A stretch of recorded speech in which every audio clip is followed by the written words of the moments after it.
লগ্ন বা অ্যাসেন্ডেন্ট হলো আমি নিজে সেলফ, আমার স্থূল শরীর, ফিজিক্যাল এক্সিস্টেন্স। আর চন্দ্র হলো আমার মন, সূক্ষ্ম শরীর, যেখানে ইচ্ছা তৈরি হচ্ছে। কিন্তু ইচ্ছা তো আমার মন পূরণ করতে পারে না, তাকে পূরণ করতে গেলে আমাদের শরীর বা দেহকে ব্যবহার করতে হবে, অর্থাৎ লগ্নের প্রয়োজন। শর্টে বলা যায় চন্দ্র রাশি আমাদের মধ্যে ডিজায়ার, কামনা, বাসনা, ইচ্ছার জন্ম দিচ্ছে।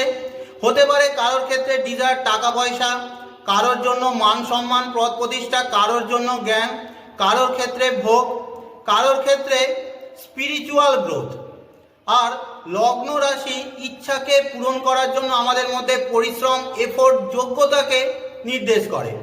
এখন কোনো বাচ্চার বা জন্মকুণ্ডলিতে লগ্ন এবং চন্দ্রের মধ্যে যত ভালো পারস্পরিক সম্পর্ক, বোঝাপড়া, কন্ট্যাক্ট থাকবে, তত তার উন্নতির যোগ তৈরি হবে। তার কারণ চন্দ্র অর্থাৎ মন যা করতে চাইছে, লগ্ন অর্থাৎ বডি তাই সফলভাবে করছে। যেমন ধরুন কোনো বাচ্চাটে দেখছেন লগ্ন রয়েছে মীনের ঘরেতে, মীন রাশির ঘরেতে লগ্ন, অর্থাৎ মীন লগ্ন তার, আর চন্দ্র রয়েছে মকর রাশির ঘরেতে, অর্থাৎ মকর রাশি তার। এক্ষেত্রে লগ্নপতি হবে কে? মীনের মালিক বৃহস্পতি, আর চন্দ্র রাশির মালিককে? মকরের মালিক শনি। যদি সেই বাচ্চাটাতে শনি এবং বৃহস্পতি একসাথে থাকে বা শনি বৃহস্পতির মধ্যে পারস্পরিক দৃষ্টি বিনিময় বা ক্ষেত্র বিনিময় থাকে, সেই ব্যক্তি যা চায় তা পাওয়া বা ভোগের সম্ভাবনা অনেক বেড়ে যাবে।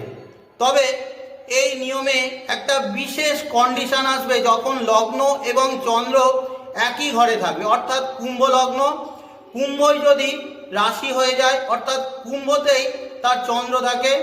একে অনেকে লগন চাঁদাও বলেন, অনেক অ্যাস্ট্রোলজার খুব ভালো মনে করেন।